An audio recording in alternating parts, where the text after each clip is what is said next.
In order for differences to exist and thus allow for the natural world of change and diversity, contradictions between distinct entities must somehow be allowed to sustain themselves. For object A to be different than object B, then object B must also be not A. There is something at play which can allow this contradiction of selfhood and otherness to maintain itself.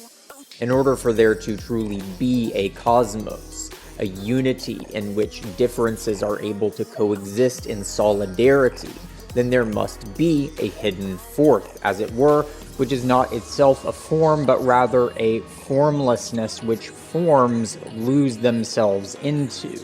For Schelling, this missing link is the abground, which Schelling characterizes as a form of undifferentiated no-thingness, which, much like Plato's Quora, is understood as a sort of vessel within which the seeds of the natural world can come to germinate. In order for the subjectivity of I-amness to actually experience its own self-positing, it must be characterized by a receptivity which can facilitate such reflection. For this I-amness to point towards itself, it must somehow delineate itself in contrast to that which it is not. Outer space and inner space, the corporeal and the noetic.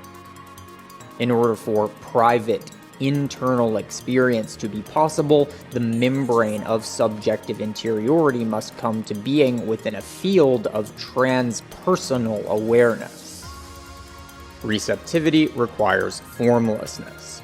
A mirror is able to reflect images precisely due to the fact that it does not project an image of its own surface. The surface of a mirror is immensely smooth, homogeneous, and thus there is very little texture, which can conflict with images deflected by it. It is the very formlessness of the mirror's surface which allows for such reflection.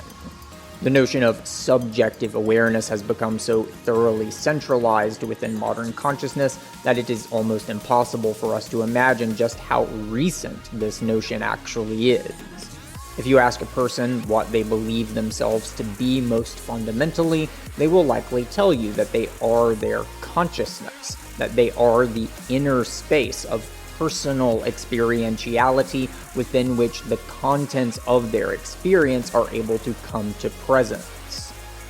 Modern consciousness, in other words, must come to reintegrate the hidden fourth, the inherent darkness, unpredictability, and indeterminacy of the world, the formlessness of embodied existence, a field of transpersonal awareness, which has been so long obscured within the metaphysical horizon of triadic completeness. The closed unity of the Trinity is only able to be world-generative in relation to the boundlessness of the quaternity, which is completed by the Marian face of the deep.